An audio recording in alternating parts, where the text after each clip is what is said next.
जय हिंद प्यारे बच्चों, आप सभी का स्वागत है आपके अपने चैनल RKLS मैथ क्लास पर।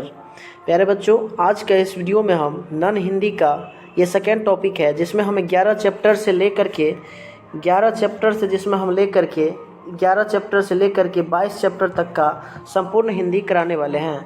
और इस नॉन हिंदी का फर्स्ट वीडियो चैनल पर अपलोड है जिसमें हम 1 चैप्टर से लेकर के 11 चैप्टर तक कराए हुए हैं और अभी आपको 12 चैप्टर से 22 चैप्टर तक का वीडियो देखने को मिलेगा, जो कि सभी संपूर्ण ऑब्जेक्टिव होगा, जो आपके एग्ज़ाम की दृष्टि से बहुत महत्वपूर्ण होगा। यहाँ से आप मान के चलिए कि 100% क्वेश्चन आपको 50 ऑब्जेक्टिव बनाना रहेगा, तो 50 का 50 यहाँ से आपको एग्ज़ाम में 100% मिलेगा। तो आप इस वीडियो को स्किप किए बिना अंत तक ज़रूर देखिए।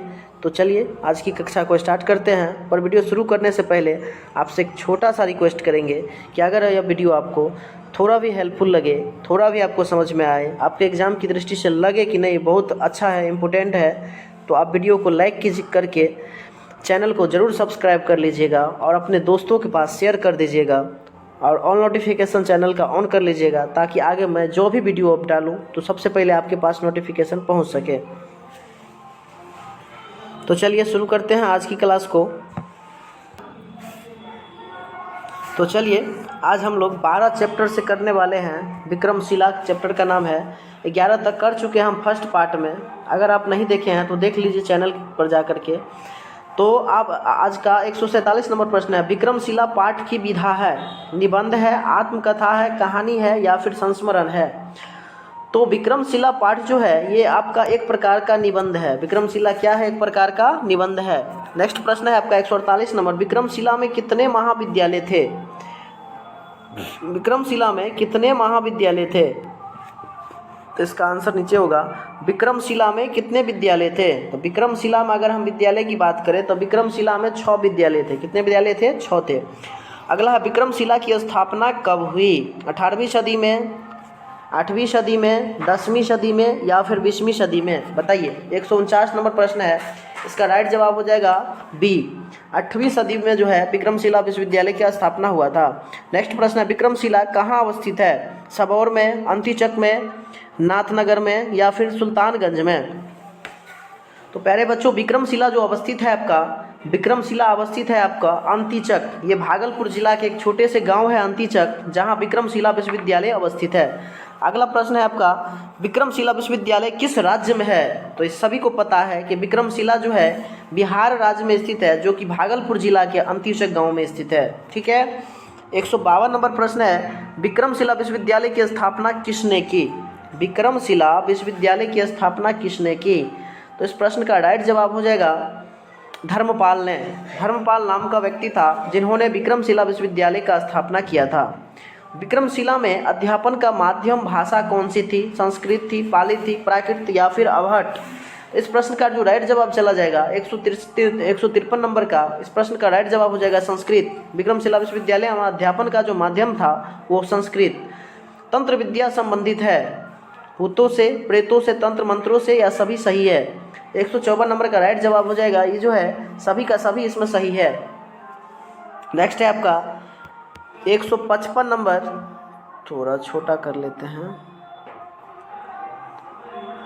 विक्रमशिला में नवजात विद्यार्थियों को कुछ समय के लिए किस वर्ग में रहना पड़ता था? भिक्षु, याचक या फिर नृप? तो 155 नंबर का राइट जवाब हो जाएगा भिक्षु वर्ग में रहना पड़ता था। विक्रमशिला विश्वविद्यालय का सर्वनाश किसने किया? सिकंदर ने, बाबर ने, तुर्क आक्रमणकारी ने या फिर अंग्रेजों ने? बताइए। 156 नंबर का राइट जवाब हो जाएगा ऑप्शन नंबर सी। तुर्क आक्रमणकारियों लुटेरों ने विक्रमशिला विश्वविद्यालय का सर्वनाश किया था। विक्रमशिला का अतीत और वर्तमान कौन सुना है?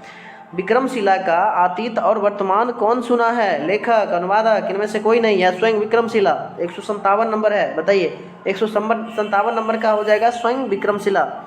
158 है लामा संप्रदाय की शुरुआत किसने की? आर्यभट्ट, मिहिर भट्ट, अतीश दीपंकर या फिर किसी ने नहीं? तो 158 नंबर प्रश्न है। इसका राइट जवाब ऑप्शन नंबर सी हो जाएगा अतीश दीपंकर। अतीश दीपंकर। नेक्स्ट है 159 नंबर। विद्या के क्षेत्र में आर्यभट्ट विश्व प्रसिद्ध है। किस विद्या के क्षेत्र में? तो खगोल विद्या के क्षेत्र में जो आर्यभट्ट विश्व प्रसिद्ध है। अगला है विक्रमशिला विश्वविद्यालय के प्रथम आचार्य कुलपति थे? सूर्यभद्र थे, हरिभद्र, आर्यभट्ट या फिर धर्मपाल। 160 नंबर है, इसका राइट जवाब हो जाए ऑप्शन नंबर बी, हरिभद्र जो है ये विक्रमशिला विश्वविद्यालय के प्रथम आचार्य थे यानी कुलपति थे। अगला है, अब आ गया आपका 13 नंबर क्वेश्चन चैप्टर, दीदी की डायरी। 12 हो गया। यहाँ पूछा है रोज नामचा का क्या अर्थ है, रोज नामचा का क्या अर्थ है। तो 161 नंबर प्रश्न है, इस प्रश्न का हो जाएगा जवाब 161 नंबर प्रश्न का जवाब हो जाएगा option number C, option number C, रोज किए जाने वाले क्रियाकलाप। अगला है, किताबें पढ़ने का शौक है बाल गोविंद भगत को, हामिद को, संजू को या फिर कसारा को। तो 122 नंबर प्रश्न का राइट जवाब हो जाएगा संजू को। संजू को किताबें लिखने और डायरी पढ़ने का भी डायरी लिखने का शौक था। बिटिया आज स्कूल न जाओ, सामने की छींक है, किसने कहा, माँ ने, दादी ने, पिताजी ने या फिर नीलू ने। तो 163 नंबर का राइट जवाब ऑप्शन नंबर बी, दादी माँ ने कहा। दादी माँ ने कहा बिटिया आज स्कूल न जाओ, सामने की छींक है, ठीक है। संजू पिकनिक मनाने गई कितने तारीख को, तो संजू जो पिकनिक मनाने गई वो आपका 3 जनवरी 1997 ईस्वी को संजू जो है पिकनिक मनाने गई थी। सभी आप देख लीजिए इस वीडियो को प्यारे बच्चों और सभी क्वेश्चन को ध्यानपूर्वक याद रखिएगा। यहाँ से प्रश्न आने की प्रबल संभावना है। आप 50 में 50 प्रश्न करके आ सकते हैं अगर आप पार्ट 1 वीडियो और पार्ट 2 वीडियो, 2 वीडियो है अपलोड चैनल पे, अगर दोनों आप कर लेते हैं शुरू से अंत तक तो आप यकीन मानिए आपका 50 क्वेश्चन ऑब्जेक्टिव का बन जाएगा। दीदी की डायरी पाठ की विधा है, 165 नंबर है, दीदी की डायरी पाठ की विधा है, तो ये आपका एक डायरी है। क्या है, डायरी है। संजू कितने वर्ष की थी, तो संजू जो थी 8 वर्ष की थी। कितने वर्ष की थी, 8 वर्ष की। 166 का ऑप्शन नंबर बी हो जाएगा। 167 है, संजू किस कक्षा में पढ़ती थी, तो संजू 8वीं कक्षा में पढ़ती थी। किस कक्षा में पढ़ती थी, 8वीं कक्षा में। 4 जनवरी 1997 को संजू ने डायरी किसके बारे में बताया, किसके बारे में बताया, तो इस प्रश्न का राइट जवाब हो जाएगा जापानी लड़की तोतो जान के बारे में संजू ने बताई। संजू को डायरी लिखने की प्रेरणा किससे मिली थी, महात्मा गांधी से, प्रधानाध्यापक से, टैगोर से या फिर पिता से। तो 100 हो जाएगा महात्मा गांधी से। संजू को डायरी लिखने की प्रेरणा किससे मिली, महात्मा गांधी से। सत्य का प्रयोग किसकी कृति है, आचार्य विनोबा भावे, महात्मा गांधी, ज्योतिबा फुले या फिर राम मोहन राय। तो 170 का राइट जवाब हो जाएगा option number B, Mahatma Gandhi. Sanju diary लिखने की किसने बताई, बड़ी बहन ने, माँ ने, दादी ने, नानी ने। तो संजू को डायरी लिखने जो बताई वो दादी से सीखी वो। अगला है, संजू की सहेली की शादी बचपन में ही कर दी गई, किससे, दीपा की, शिखा की, नीलू की, अंकिता की। इसका राइट जवाब हो जाएगा ऑप्शन नंबर सी, नीलू की। संजू की सहेली थी नीलू, जिसकी शादी बचपन में ही कर दी गई। अगला चैप्टर है आपका 14 नंबर, पीपल। क्या नाम है, पीपल। पीपल हिंदी साहित्य के किस काल की कविता है, तो पीपल जो है आपका छायावाद कविता है। कैसा कविता है, छायावाद। पीपल कविता में किस भाव की व्यंजना हुई है, पीपल कविता में किस भाव की व्यंजना हुई है, जंगल के प्राकृतिक सौंदर्य का, घने जंगल का, पशु पक्षियों का या फिर सूर्योदय का। तो 174 नंबर का राइट जवाब हो जाएगा ऑप्शन नंबर ए, जंगल के प्राकृतिक सौंदर्य का इसमें वर्णन किया गया है। कवि के अनुसार पीपल के पत्ते का आकार होता है गोल, लंबा, त्रिकोण, पतला। 175 का हो जाएगा ए, गोल होता है। पीपल पाठ की विधा है, निबंध है, कहानी है, कविता या फिर संस्मरण है। तो ये जो है आपका कविता है। पीपल पाठ क्या है, एक कविता है। गोपाल सिंह नेपाली की कविता कौन सी है, तो गोपाल सिंह नेपाली की कविता है पीपल। अगला है, कौन पक्षी रात रो रो कर बिताती है, कौन पक्षी रात रो रो कर बिताती है, चकोर, मोर, हंस, कोयल। तो 178 का राइट जवाब हो जाएगा ऑप्शन नंबर ए, चकोर। बुलबुल किस ऋतु में गाती है, बसंत, शरद, गर्मी, वर्षा। तो बुलबुल पंछी जो है बसंत ऋतु में गाने लगती है। 179 का इसका हो जाएगा डी ऑप्शन। बुलबुल किस ऋतु में गाने लगती है, तो वर्षा ऋतु में बुलबुल गाने लगती है। जंगल की शोभा कौन बढ़ाते हैं, चिड़िया का कलरव, हंस की क्रीड़ा, मोर का नाचना या उक्त सभी। 180 नंबर का राइट जवाब हो जाएगा ऑप्शन नंबर डी, उक्त सभी। पीपल का पेड़ मानव सभ्यता के लिए उपयोगी है, अनुपयोगी है, अति उपयोगी है, सभी सही है। 181 नंबर, बताइए। इसका राइट जवाब ऑप्शन नंबर सी हो जाएगा, अति उपयोगी है। पीपल का जो पेड़ है वो हमारे मानव सभ्यता के लिए अति उपयोगी है। अगला है, भारतीय संस्कृति में पीपल वृक्ष का स्थान कैसा है, पूजनीय, महत्वहीन, इमारती लकड़ी, सभी गलत। 182 का राइट जवाब हो जाएगा ऑप्शन नंबर ए, पूजनीय है। निर्झर के पास खड़ा पीपल सुनता रह कलकल छलछल या पंक्ति किसके द्वारा रचित है, यह पंक्ति किसके द्वारा रचित है? तो गोपाल सिंह नेपाली के द्वारा रचित है। चलिए यहाँ से आप होगा दीनबंधु निराला, शिवपूजन सहाय। कंचन और यामिनी कभी डैश के भीतर झांकने न पाई, निराला, प्रेमचंद, इनमें से कोई नहीं, शिवपूजन सहाय। तो 184 का राइट जवाब हो जाएगा ऑप्शन नंबर ए, निराला जी। अगला प्रश्न है, दीनबंधु किसके नाम के साथ जोड़ा गया? दीनबंधु किसके नाम के साथ जोड़ा गया? दीनबंधु निराला जी के नाम के साथ जोड़ा गया है, दीनबंधु निराला, क्योंकि ये दीन दुखियों के क्या थे? शुभ चिंतक थे। निराला जी सच्चे अर्थों में किसके मित्र थे? दीन दुखियों के। किसके थे? दीन दुखियों के।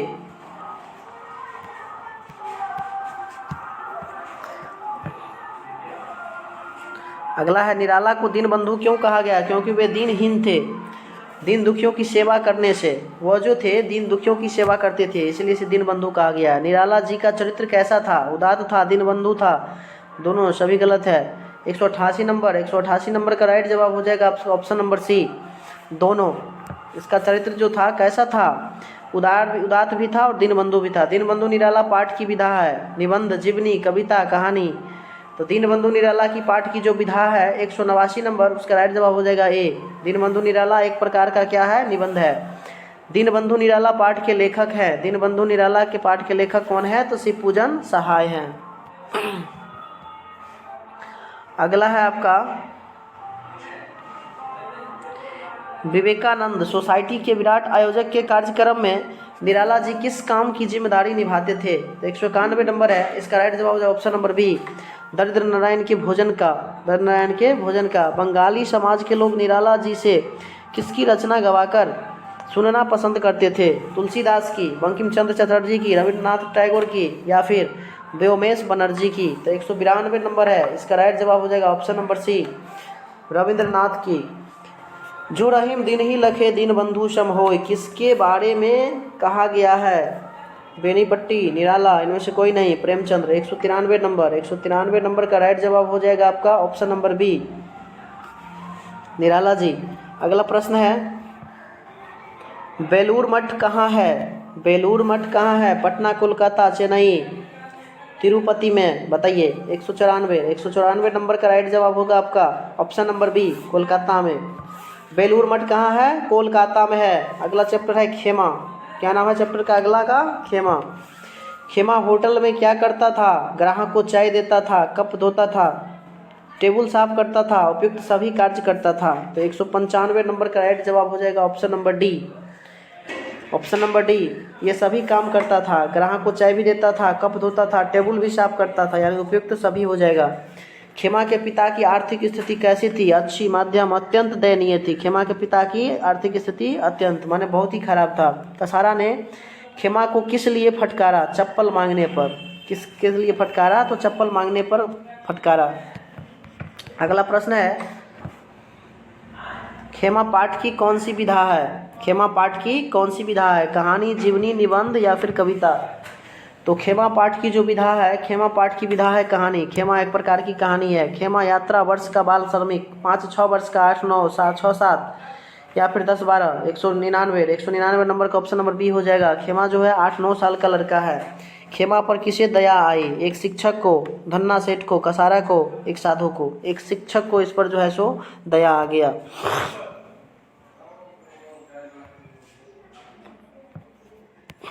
अगला प्रश्न है, मुक्ता काशी होटल छोड़कर खेमा कहाँ गया?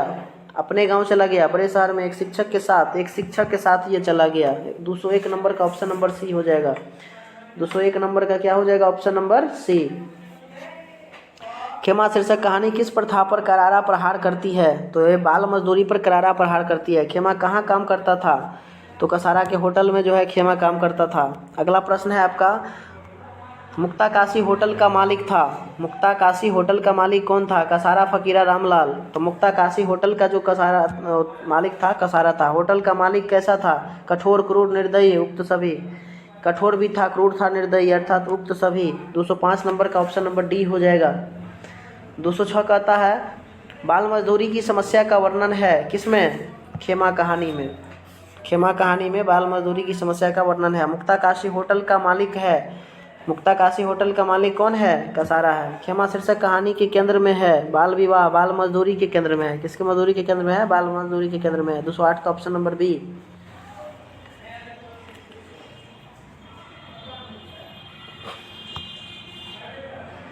अगला चैप्टर है आपका खुशबू रचते हैं हाथ। खुशबू रचते हैं हाथ 17 नंबर चैप्टर, जहाँ से बहुत सारा प्रश्न पूछा जाता है। उभरी नसों वाले हाथ का क्या अर्थ है? बच्चे लोग, बूढ़े लोग, जवान लोग, इनमें से कोई नहीं। उभरे नसों वाले हाथ का क्या अर्थ है? तो 209 नंबर का राइट जवाब हो जाएगा ऑप्शन नंबर ए, बच्चे लोग। उभरे नसों वाले हाथ का क्या अर्थ है? बच्चे लोग। 209 का ए हो जाएगा। ठीक है। 210 है पीपल के पत्ते से नए नए हाथ का अर्थ क्या होता है? नए नए हाथ का अर्थ होता है नन्हे बच्चों को कोमल हाथ, नन्हे बच्चों की कोमल हाथ। खुशबू रचने वाले हाथ किस परिस्थितियों में रहने को विवश है? तो दयनीय स्थिति में रहने को विवश है। खुशबू रचते हैं हाथ शीर्षक पाठ का मुख्य उद्देश्य क्या है? श्रम की महत्ता को प्रतिपादित करना, श्रम न करना, आलसी बनना, सभी गलत। तो श्रम की महत्ता को प्रतिपादित करना। सफलता की जननी कौन है? साहस, श्रम, सोच, निराश। तो सफलता की जननी श्रम है। श्रम का मतलब होता है मेहनत। जितना मेहनत कीजिएगा उतना सफलता मिलेगा। हर काम की सफलता का राज क्या है? श्रम, पूंजी, आलस्य, जोर। तो हर सफलता काम की समस्या का क्या है? राज श्रम है, यानी मेहनत है। 215 नंबर प्रश्न है खुशबू रचते हैं हाथ पाठ की विधा है? कहानी है, निबंध है, कविता या फिर डायरी है? 215 नंबर का राइट जवाब हो जाएगा ऑप्शन नंबर सी, ये एक प्रकार का कविता है। खुशबू रचते हैं हाथ के कवि कौन है? शंकर, शैलेंद्र बिहारी, अरुण कमल या फिर सुभद्रा कुमारी चौहान? तो 216 नंबर का राइट जवाब हो जाएगा ऑप्शन नंबर सी। खुशबू रचते हैं हाथ कविता का जो लेखक है वो है अरुण कमल। अगरबत्ती बनाने वाले लोगों पर लिखी गई कविता कौन सी है? तो ये है अगरबत्ती, पीपल। खुशबू रचते हैं हाथ क्या बनाते हैं? खुशबू रचते हैं हाथ क्या बनाते हैं? तो ये खुशबूदार अगरबत्तियां बनाते हैं। खुशबूदार अगरबत्तियां कौन बनाते हैं? समाज के वंचित, गरीब और निसहाय लोग बनाते हैं। अगला चैप्टर है आपका हौसले की उड़ान। हौसले की उड़ान 18 नंबर चैप्टर का नाम है हौसले की उड़ान। जैनब खानम लड़कियों को क्या सिखलाती है? कराटे, योग, सिलाई, पेंटिंग। 220 नंबर बताइए, इसका राइट जवाब हो जाएगा कराटे। जैनब खान लड़कियों को क्या सिखाती है? तो कराटे सिखाती है। कदम पढ़ लिख कर क्या बनना चाहती है? वकील, शिक्षक, डॉक्टर, नेता। बताइए इस प्रश्न का क्या होगा? इस प्रश्न का हो जाएगा डॉक्टर। कदम पढ़ लिख कर क्या बनना चाहती है? तो डॉक्टर बनना चाहती है। गुड़िया कहाँ की रहने वाली थी? नोखा की, बक्सर की, कैमूर की, किशनगंज की। 222 का ऑप्शन नंबर ए हो जाएगा नोखा की। 223 नंबर है अध्ययन विरोधी तत्वों को किसने धूल चटा दिया? अध्ययन विरोधी तत्व को किसने धूल चटा दिया? कदम ने, गुड़िया ने, जैनब खान ने, सभी गलत। 223 नंबर का राइट जवाब हो जाएगा आपका ऑप्शन नंबर ए, कदम ने। अध्ययन विरोधी तत्वों को किसने धूल चटा दिया? तो कदम ने धूल चटा दिया।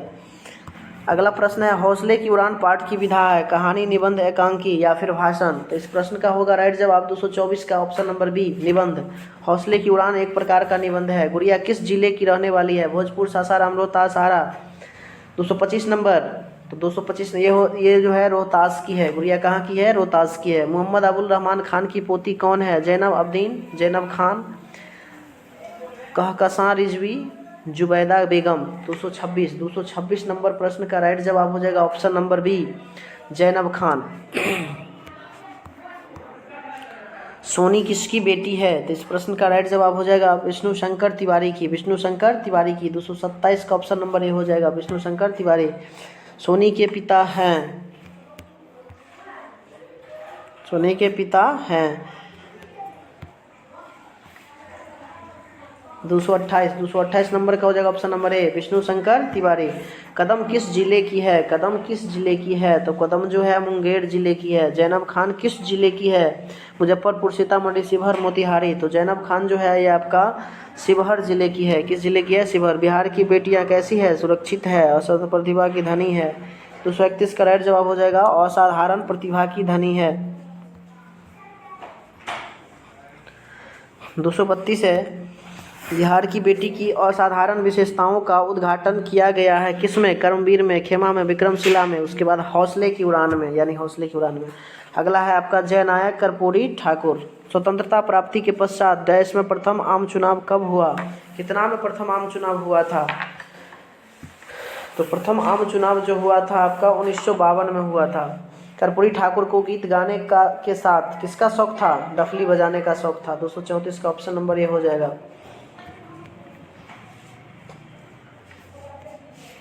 235 कहता है 1952 में कर्पूरी ठाकुर किस पार्टी के विधानसभा के सदस्य बने? कम्युनिस्ट पार्टी के, सोशलिस्ट पार्टी के, कांग्रेस के या फिर जनसंघ के? तो 235 का होगा कम्युनिस्ट पार्टी के सदस्य बन गए थे। कर्पूरी ठाकुर सर्वप्रथम बिहार के मुख्यमंत्री कब बने? 1970, 1972, 75 या फिर 77?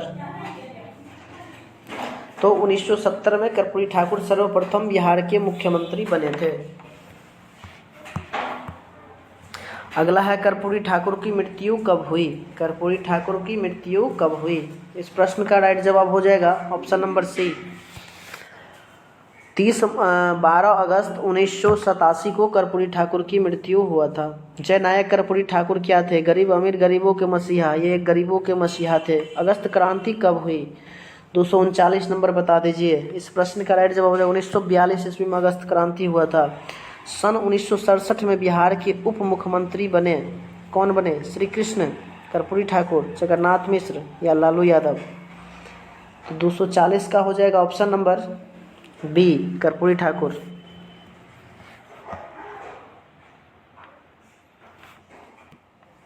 अगला है कर्पूरी ठाकुर के माता का क्या नाम था? विमला देवी, रामदुलारी या फिर पुष्पा देवी या रंभा देवी? इस प्रश्न का होगा राइट जवाब 241 का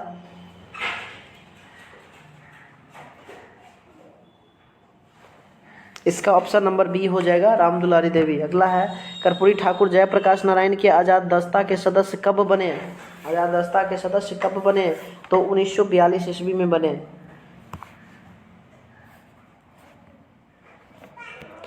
अगला कह रहा है कर्पूरी ठाकुर पहली बार जेल कब गया? पहली बार जेल कब गया? तो 243 का राइट जवाब हो जाएगा 23 अक्टूबर 1943 ईस्वी में।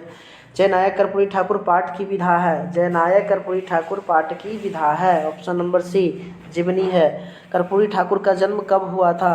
24 जनवरी 1921 को या 13 फरवरी 1921 को, 15 फरवरी 1921 को या फिर 20 जनवरी को? तो 225, 245 का हो जाएगा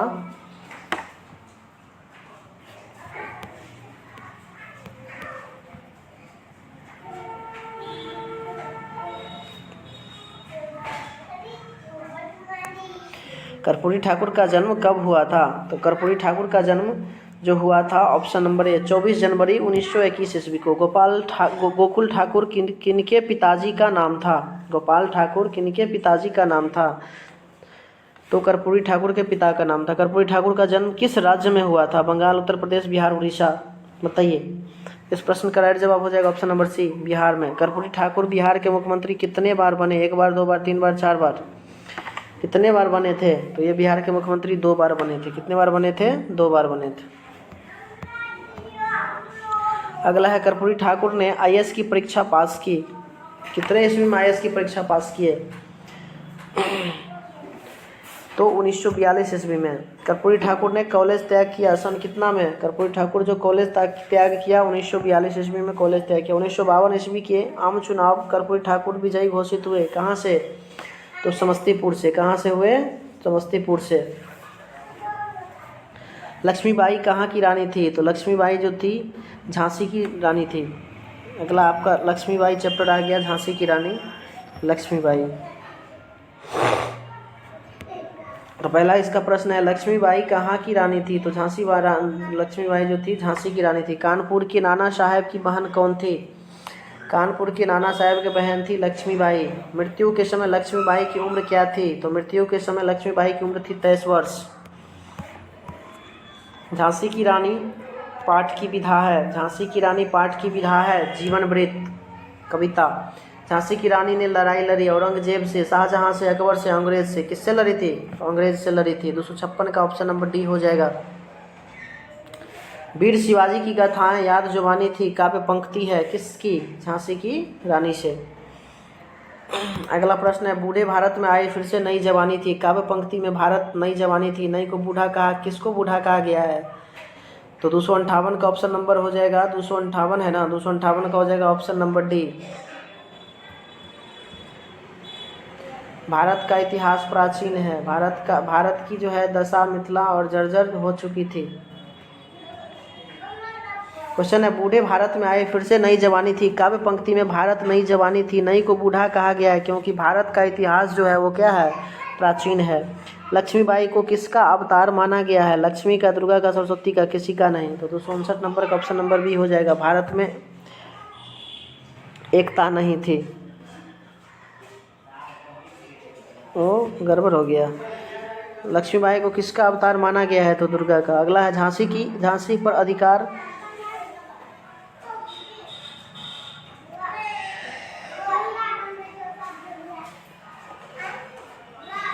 झांसी पर अधिकार करने के पश्चात लक्ष्मीबाई बढ़ी। कहाँ बढ़ी? मेरठ, ग्वालियर, कालपी या फिर मुंबई। तो 260 का हो जाएगा ऑप्शन नंबर सी, कालपी।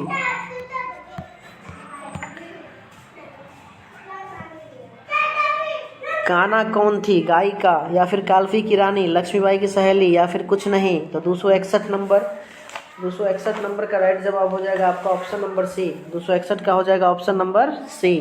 ये लक्ष्मीबाई की सहेली थी।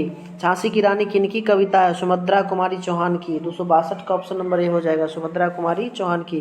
प्रथम भारतीय स्वतंत्रता संग्राम कब हुआ? तो 1857 ईस्वी में। 1857 ईस्वी में हुआ।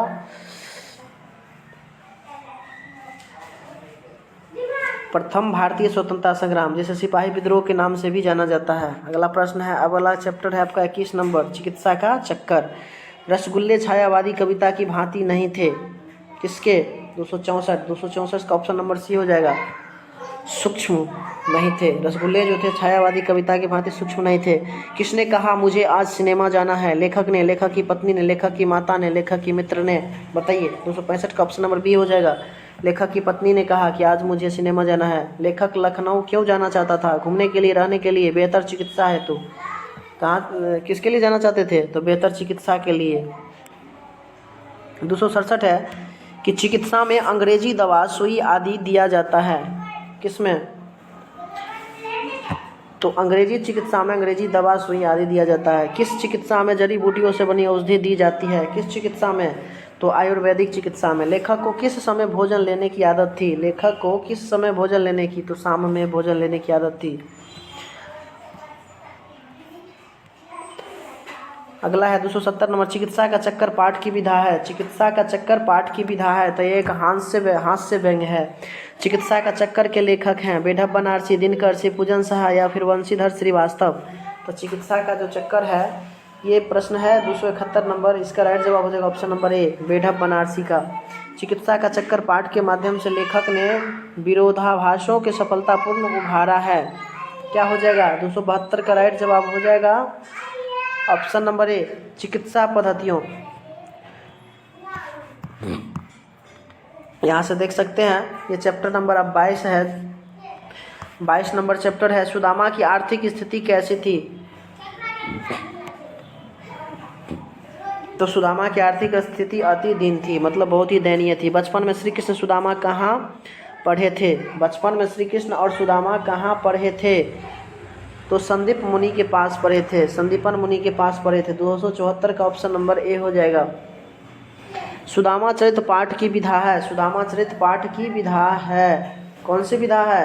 तो सुदामा चरित पाठ की विधा एक कविता है। सुदामा चरित के रचनाकार है कबीरदास, नरोत्तम दास, सूरदास, माहीदास। 276 नंबर बता दीजिए। 276 का राइट जवाब हो जाएगा ऑप्शन नंबर बी, नरोत्तम दास। सुदामा अपने मित्र से मिलने कहाँ गए थे? मथुरा, उज्जैन, द्वारिका, वृंदावन। 277 का हो जाएगा ऑप्शन नंबर सी। सुदामा का पैर किसने धोया? श्री कृष्ण, दासी, द्वारपाल ने, मंत्री ने। तो सुदामा का पैर किसने धोया? तो श्री कृष्ण ने धोया। अगला है, सुदामा की पत्नी ने श्री कृष्ण के लिए क्या संदेश भेजी थी? पकवान, मिष्ठान, तांडुल या फिर कुछ नहीं। 279 का ऑप्शन नंबर सी हो जाएगा, तंडुल भेजी थी। अगला है 280 नंबर, सुदामा थे, सुदामा क्या थे? श्री कृष्ण के बाल सखा थे। सुदामा क्या थे? श्री कृष्ण के बाल सखा थे। 280 का ऑप्शन नंबर हो जाएगा सी। अति दिन, सॉरी, सुदामा थे क्या थे? हाँ, सुदामा अति दीन थे। सुदामा क्या थे? अति दीन थे। अगला कहता है कि सुदामा किस 280 नंबर का, हाँ ठीक है, सुदामा क्या थे? अति दीन थे। अगला है आपका सुदामा किससे मिलने द्वारिका गए? तो श्री कृष्ण से मिलने गए थे द्वारका। किसने सुदामा को श्री कृष्ण के पास जाने के लिए विवश किया? पिता ने, पत्नी ने, भाई ने, पड़ोसी ने। 282 का ऑप्शन नंबर डी हो जाएगा। तो सुदामा को जाने के लिए किसने विवश किया? तो पत्नी ने विवश किया। चलिए, इस प्रकार से हम इस वीडियो में चैप्टर 12 से लेकर के चैप्टर 22 तक का सभी ऑब्जेक्टिव करा दिए हैं, और चैप्टर 1 से लेकर के 11 तक पार्ट 1 वीडियो में करवाए थे और पार्ट 2 वीडियो में करवा दिए हैं 12 से 22 तक। तो आप इस वीडियो को ज़रूर देख लीजिएगा पूरा, और इस वीडियो को देख करके ही एग्ज़ाम में जाइएगा, आपको सारा क्वेश्चन ऑब्जेक्टिव बन जाएगा।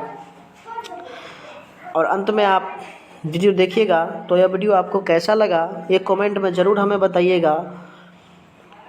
तो चलिए, मिलते हैं एक नेक्स्ट वीडियो के साथ, तब